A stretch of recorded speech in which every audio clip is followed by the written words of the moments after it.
Ladies and gentlemen, welcome to another episode of Uncle Strib. Today, we're talking about mental health. And so I have a very special speaker today.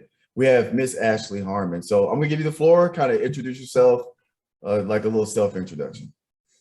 Okay, like Finis said, my name is Ashley. I am born and raised in Texas, originally from Comanche, but currently live in Austin. I got my bachelor's and master's from UT in social work. I'm a licensed clinical social worker and a licensed chemical dependency counselor.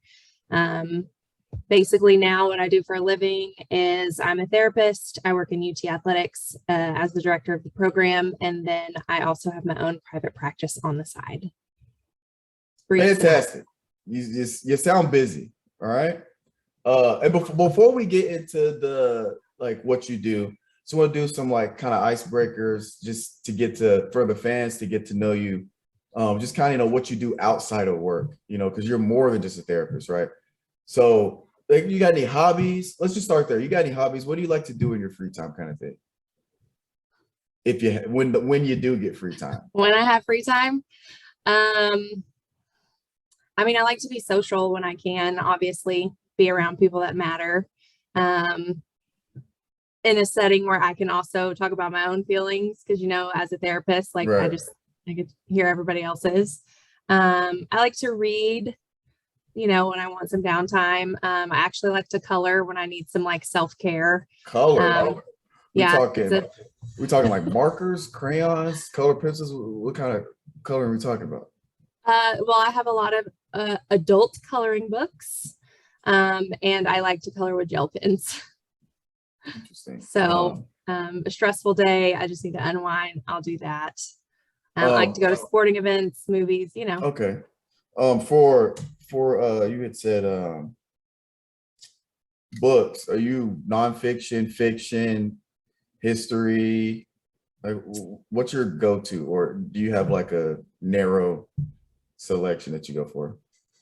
I am usually either reading books related to things that can help me in my job, whether it's like relationships, treatment modalities, things.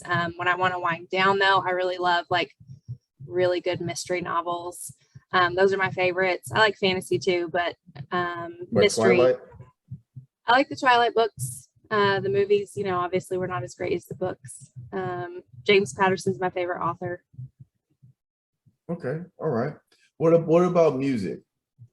Well, I know the answer to this because I'm not gonna put you on blast, but just what do you like to listen to for music?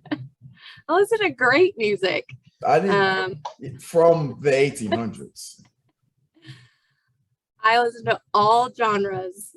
My favorite is R&B.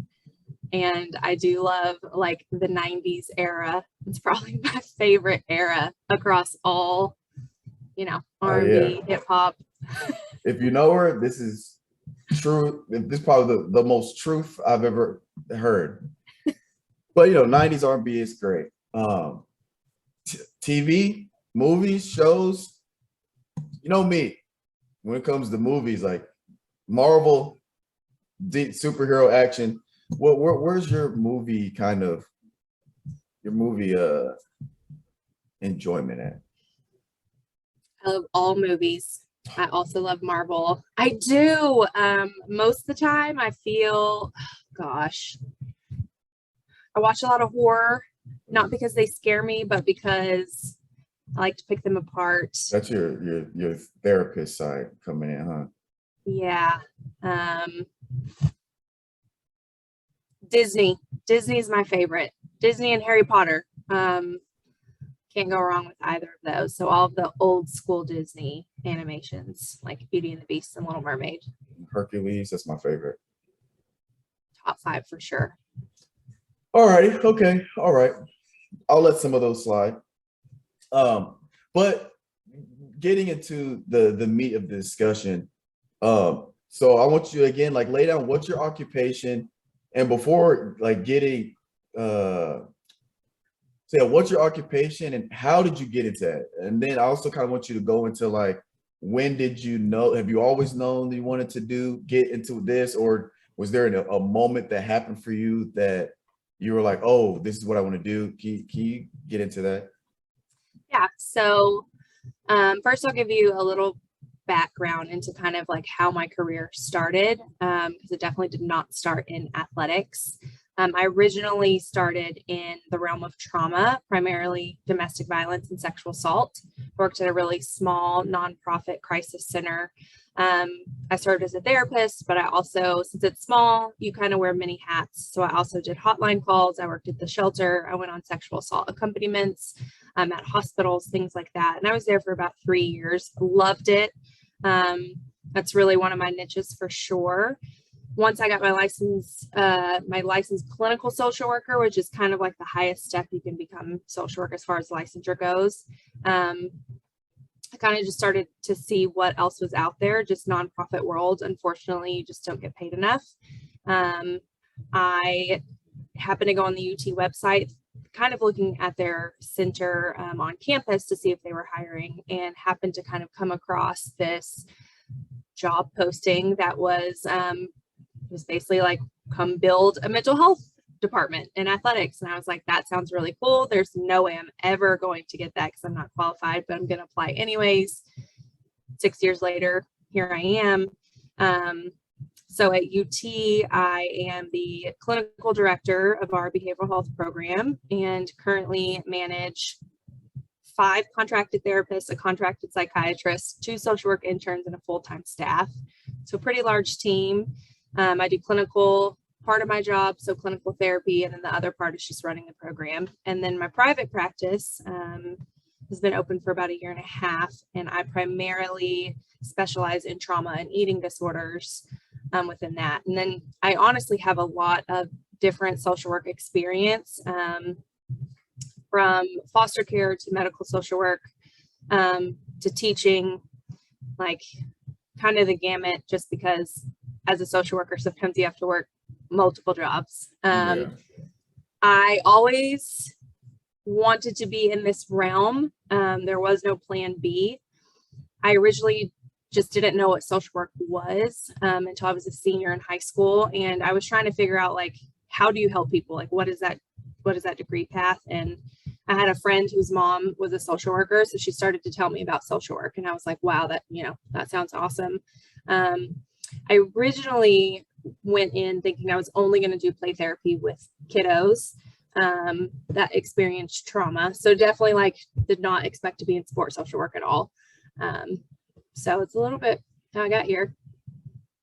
That's fantastic. But yeah, it seems like you're because of the multiple experiences, like well-rounded, like you're versatile from what I can tell. So like getting deeper, what's a common problem?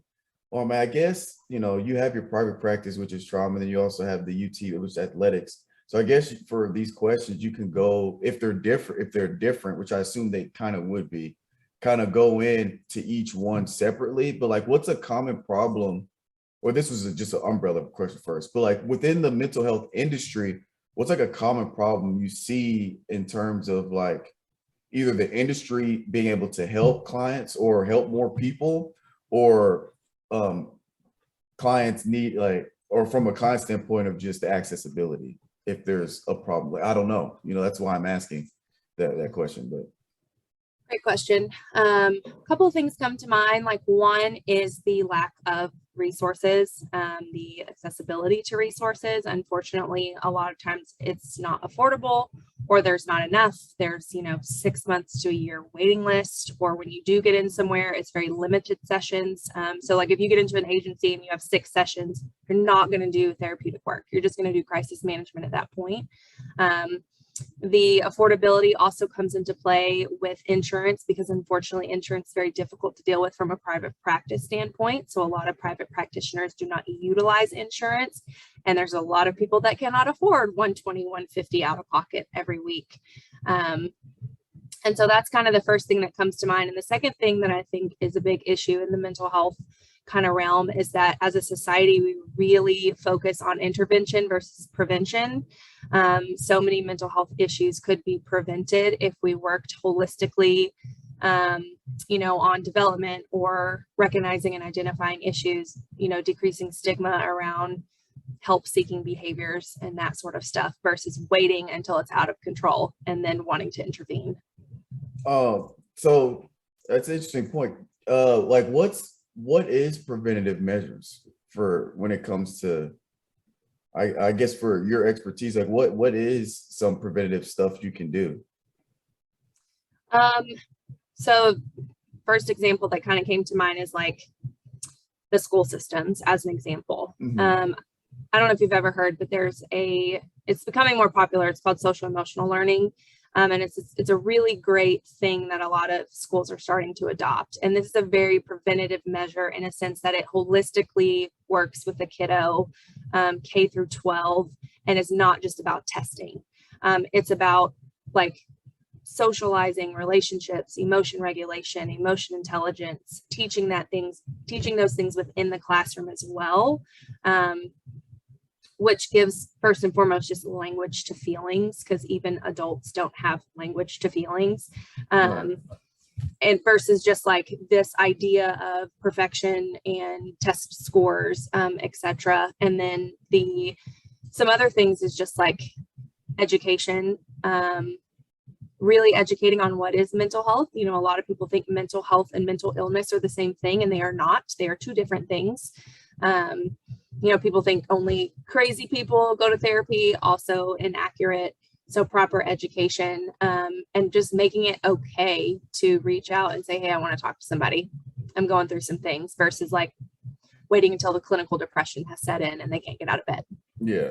Well, go ahead and educate us then. The difference between, we said mental health and mental illness, or yeah. Go ahead, open up that can of worms. You can think of mental health as the umbrella term. So Right. Everybody has mental health. Correct. Mental illness is just a subset within that. And that is obviously people who have a diagnosable mental illness from it's called the DSM-5. It's like the clinical Bible of diagnoses. And so what a lot of people don't understand is you can have a clinical diagnosis and have great mental health because you're taking care of it. Right. You can have no mental illness and have terrible mental health because you're not using proper, coping strategies, self-care measures, kind of that sort of stuff. So mental health here, mental illness is just kind of a subset within that. That's an easy way to think about it. That makes sense. So that brings me to, let's just create a scenario, right? Let's say you have a person, they don't have a therapist, and they're uneducated. They don't know what they're doing, but they know they need help. And let's just say that they're not ready to take the step to find help. What are some things people can I guess, for lack of a better phrase, what are like I know this doesn't sound, it's not going to sound technical. It's not going to sound very professional, but like, what are some like home remedies that somebody that is trying to, I don't know, maybe it's either depression or they're in this mental slump. What is something that they can do like at the house, or something they can practice to help to where, I don't know, mood, I don't know what I'm talking about. But do you understand what I'm trying to say in terms of what are some things they can do at home, or some practices they can put to work on having good mental health? Well, two big things that kind of come to mind is self-care and self-compassion. So self-care, I know, is a really like buzzword term that gets thrown around, and a lot of people think of self-care as like taking a bubble bath, drinking a glass of wine. And while those things can be self-care, there's also a million other things within that. Mm-hmm. The key to self-care is that you're intentional with it. So for example, if I like to drink a glass of wine for self-care, but I'm not intentionally drinking a glass of wine relaxing, I'm not utilizing it as self-care. Within kind of, if you're looking at like mental illness, particularly like depression and things like that, self-care can be you take a shower. You do something that makes you feel good, from a standpoint of just taking care of yourself. With depression particularly, one thing, the easiest thing, well, not the easiest, but the thing that I tell all clients is that break it down into the smallest possible pieces to the point that it's excruciating. So an example, if you're laying in bed, you need to take a shower because you know it's good for your mental health, it's self-care. But thinking about bed to shower is overwhelming. The normal person doesn't have to think about all the steps. It's just you get in the shower. Someone with depression, that's overwhelming. So it's like, okay, if you're laying in bed, what's the first thing you have to do? You just have to take the covers off. So just take the covers off. Okay, then you just have to sit up. Then you just have to put your feet on the floor. What that does is A, it tricks your brain into thinking that it's small tasks versus something large. And B, every time you complete one of those tasks, you get a little bit of dopamine in your brain, which gives you a little bit more motivation to complete the next task. So that's just an example of kind of some self-care stuff. And the self-compassion really comes in. You know, the way we talk to ourselves really, really, really matters, and really determines how we feel about ourselves, how we feel about others. And we 100% do not live in a society where it is okay to be nice to ourselves. It's more so about perfectionism versus striving for excellence. And so if we don't talk to ourselves nicely, like there's no way we're going to feel good. So just be kind to yourself. If that day you didn't get much done because it was a rough day, like that's okay. Be nice to yourself. Well, there you have it. It's a great teaching session right there. So what's some problems, and I'm wording this question so broadly, but like, what are some problems you see personally? Like, I mean, obviously you can't, I mean, I don't want you spilling beans if you're not allowed to spill beans, but like, what is just some things that you, especially like when it comes to the industry where you're just, it frustrates you because you can't really, it kind of impedes you from helping or being the most efficient at you helping this person from an industry standpoint, you know what I'm saying? So like, you know, you're trying to help them, but let's say there's something that comes up where you're like, I can't help like I want because the industry needs to be fixed, or like there's something, maybe just, you know, having your own business, there's just business rules you got to follow that kind of impede your efficiency. Yes, a couple things. One is systems. So social work, we are taught to view everything from a systemic approach. So no matter where we are, there's always systems in place. And unfortunately, a lot of those systems are built to be oppressive, you know, towards certain populations, etc. So that first and foremost is always a barrier, depending on what you're doing, where your job is, what are your expectations? Because if you're working within a system that doesn't help you, you're already like you're already in the deficit, and having to push back against a system at the same time, having to take care of yourself and help your client.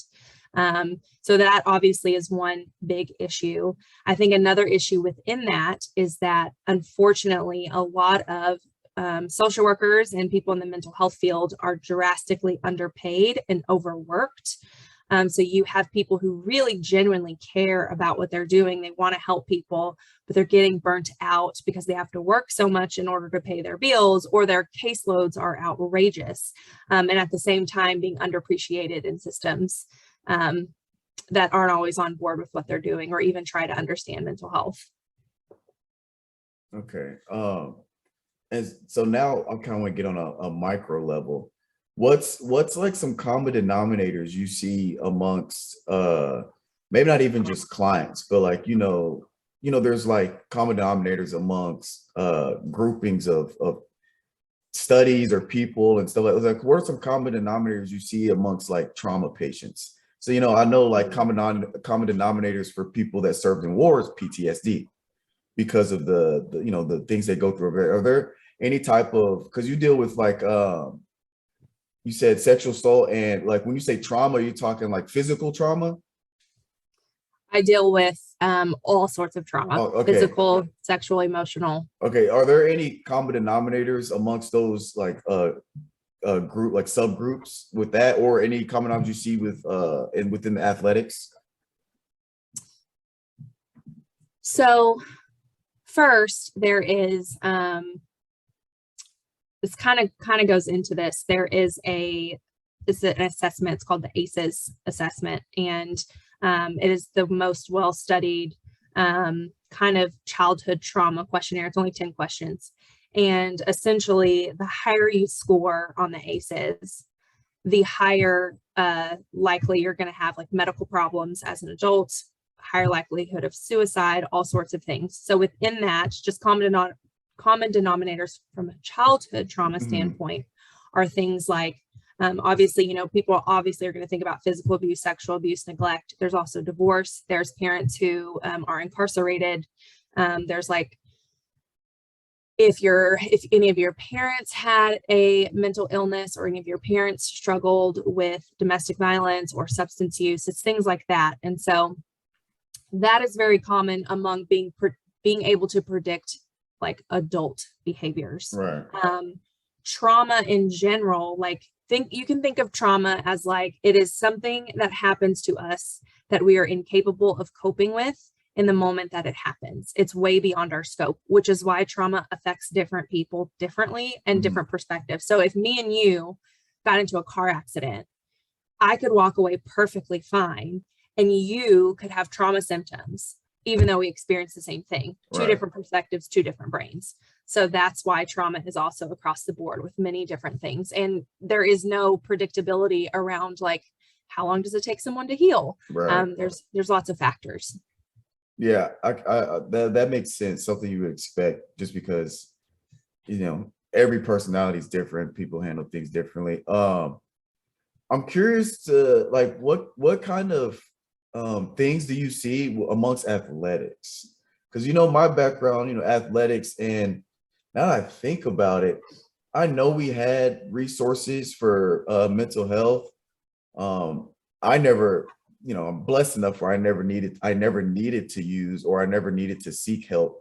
But I don't even know how that goes because I never used that resource. So like, what are some, I don't want like you to tell me like, I don't know, just whatever you're willing to tell us. What are some things that you see from your from the athletics side?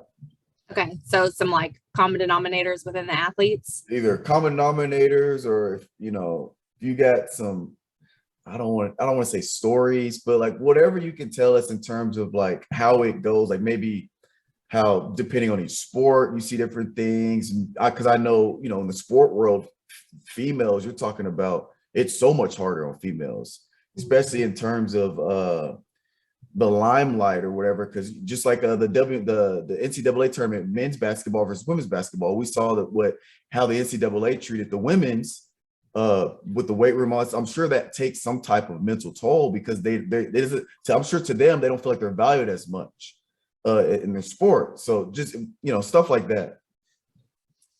So I always like to start with this question as like, because and you're very familiar with this, that like athletes are people. So not only do these athletes, when they come in, have the athletic risk factors and stressors, they also just have people risk factors and stressors. And a lot of people forget that. They particularly athletes that are in, you know, D1 universities or pro athletes, they look at them just from an outside of that. They have everything. They're not a vulnerable population. They're entitled, and that's completely like not true. So you take like normal life, and then you add in things like the pressures to perform and the perfectionism that comes with that. I mean, being a student athlete, there's always someone there to take your place. So there's always pressure. Don't make a mistake. Don't get hurt. Don't get injured. Don't lose your identity, because if you get injured, you can lose your identity as an athlete, which is very devastating for some people who are in kind of like this identity foreclosure. And so then you have kind of this pressure, and not just from themselves, but then you have pressure from like all the fan base. And now people have access to you via social media. So people get to say all things that they want to you and about you. You know, you represent a lot of things. And a lot of these kids, they come in and say, this is how I'm going to take care of my family. And then you have higher risk factors. For the most part, I'll say that mental health across, particularly in college students versus collegiate athletes, are pretty much the same, except for eating disorders. Eating disorders are higher risk factors in sports. particularly for women athletes, and there are certain high risk sports. So things like that will put, them at higher risk for developing certain things. Yeah, it's funny you say that because with the pressure to perform, because I can tell you one thing that can mess with a student athlete mental more than anything is if you're a guy, and I can talk from personal experience, you're a guy never late. You always are on time. You do more than what's asked. You lead by example. You follow all the rules. You cause no trouble. Your grades are fine. But on the field or on the court, if the coach, it doesn't even have to be that you perform bad. You can perform well. Coach doesn't like you. They throw you to the side. It throw you to the side. It happens. They throw you to the side. And when I tell you mentally, it's like if you're, let's just say, for example, you redshirt your first year, redshirt's freshman year, you have 4 years of eligibility, you sat one. So you got 5 years, you got 4 years left. And let's just say you get a new coach or somebody comes in and they don't really like you. Sometimes it happens, just because you're on a team doesn't mean you get along with everybody, doesn't mean you get along with the coaches. But coaches have favorites. It's a thing. It's sports politics. They have favorites.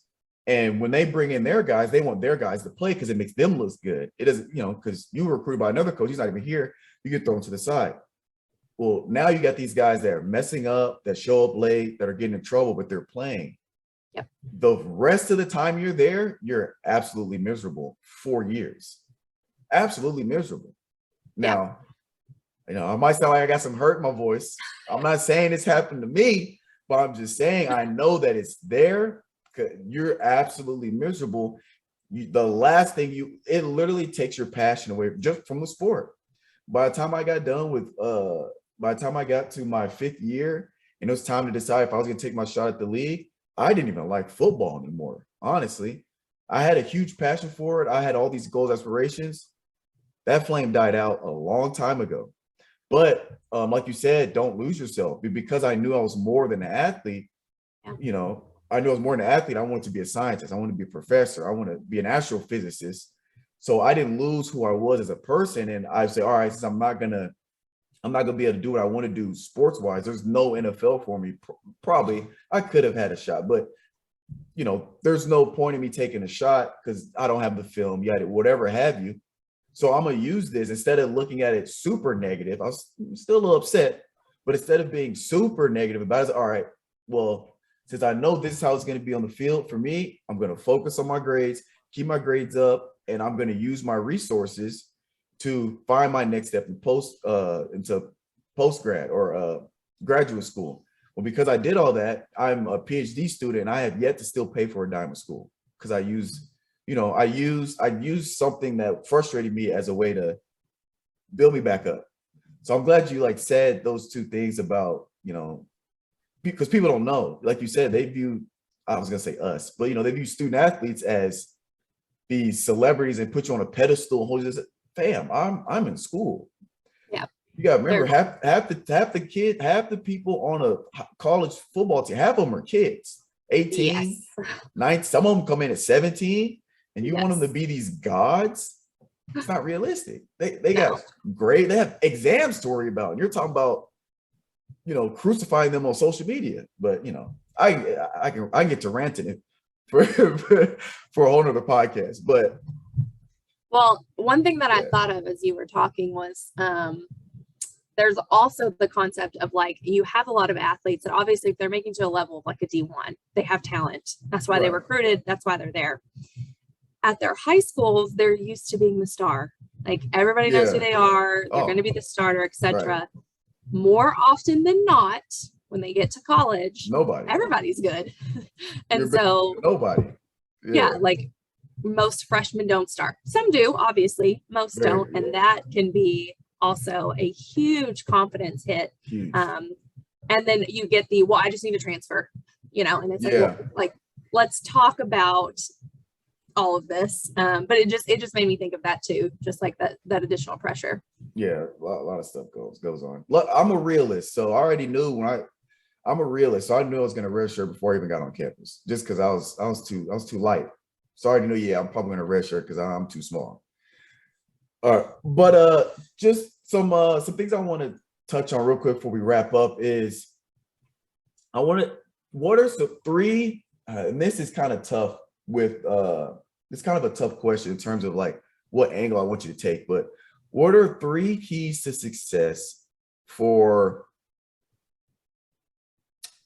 what are three keys to success for somebody dealing with any kind of like mental health? What are some like three umbrella keys to success that you would say would be beneficial to them either getting the help or building the confidence to get the help, or if they're getting help, what things they need to do to be consistent, or consistency is a key. Touch on that. One, everyone can benefit from therapy. You do not have to have a mental illness. Like I said earlier, it's just talking to somebody. It's important that you connect with your therapist. If you don't, find a new one. If your therapist has red flags, find another one. And the last point of that is that your therapist is not a mind reader. So you have to be open and honest with your therapist, and they're not a miracle worker either. The second is the self-care and self-compassion that I talked about earlier. I always preach that it's as important as food and water. We cannot have 100% physical health if we also are not taking care of ourselves mentally. And the third, I always like to throw in boundaries. Their boundaries are not talked about enough. Boundaries are everything. Boundaries with ourselves, boundaries with others. Like no is a complete sentence. Being allowed to set boundaries, take care of yourself, end relationships that aren't good for you, etc. Like we have to take into account what our environment is, and we have to eliminate things in our environment that no longer serve us, because our environment is everything. Fantastic. Now, on the flip side of that, what are three keys to success for somebody that let's say there's somebody that wants to get where you are? Mm-hmm. What are like three keys to success, or three like traits or characteristics you say are important to have if they want to get in a position where they can become a therapist and or social or help other people? So one, my brain goes two different ways. One way is that, like, as far as your personal own self-care and best, like the same thing applies to you. Self-care and self-compassion. We cannot show up for our clients without also showing up for ourselves. This job is very depleting, and so we have to re-energize, refill our gas tank. The second is like, you can't save the world. And that's okay. Small things matter. So you have to value the small successes in your sessions, in your jobs. Every social worker and people coming out of college, I love it. They're ready to take on the world. But unfortunately, it's a lot harder than that. Don't burn yourselves out. And then the last with this piece is like, learn the systems you're a part of. You have to learn the systems. You have to learn the politics. You have to build relationships and learn how to navigate them, or nobody's going to listen to you. If you want to make a change, then that's kind of what you have to do. From the just professional side of things, I always say, anytime I talk to college students or classes, I'm like, apply anyways. When you think you're not going to get it, apply. When you think you're not good enough, do it anyways. The worst that can happen is you say no, and guess what? Like, you're right where you are anyways, but you're opening a door for opportunity, because you never know. So don't count yourself out. Okay, great wisdom. Oh, one last question. What is the end game? So, what's your end game? Like, do you want to eventually? No, just kidding. What's your end game? What's your end game? Well,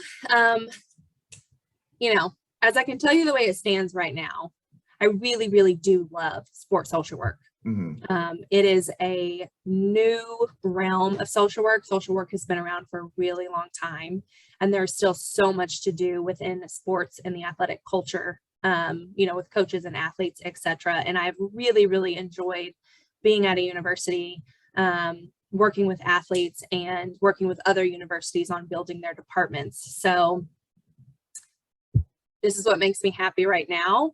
In the future, who knows what may come my way. I don't have any plans to do other things. Like, the most important thing to me is that I'm passionate about what I'm doing and I'm happy where I'm at. So the day that it feels like it's no longer serving me will be the day that I start to look for something else. Okay. So you're in a good place now. Yeah. It's fantastic. Well, I appreciate you for hopping on the cast with me. I'm sure the listeners are loving it, getting educated, because again, I like having people on subjects that, you know, I know about mental health. I'm not the people that, you know, those people, oh, like you said, oh, you don't need a therapist, you're not crazy. You know, I'm aware that it's important, it exists, but I don't know much about it. And I like having these conversations. As you know, I like to talk. You know what I'm saying? But you know, socials, where can these people contact you? This is where you this is your chance to. It's a business card. It's a business card. Where can they find you, or what's going on? Oh my gosh. Yeah, I don't You got really a have website? all the things that you do. I mean, I do. I don't know off the top of my head. Come on, man. I have a therapist Instagram. All You know, I right, don't have, what's you the know, ad? it's at unfixed.therapist.version. It is just a place where it's my own self-care, where I make a bunch of infographics and post colorful things and remind you to take care of yourself and affirmations and stuff. So I'd say probably that one if you want more of like positive daily content for your feed. Well, there we go. She's gonna send you positive vibes to keep the mental health in good check. All right. Again, ladies and gentlemen, we appreciate y'all for listening for another episode of Uncle Strib. And again, Ashley, I thank you for hopping on, and we'll catch you guys next time. We are out. Thanks. I'ma spread the wealth, even if I touch a meal. And do it through the pain, I don't need a pill. And life gon' get me down, but it won't break my will. Cause I've been chasing this so long, I can't give up. I won't give in, been through too much. I done prayed for the money, I done prayed for the fame. I done prayed that I will make a sacrifice and play this game. I done prayed that my life would never be the same.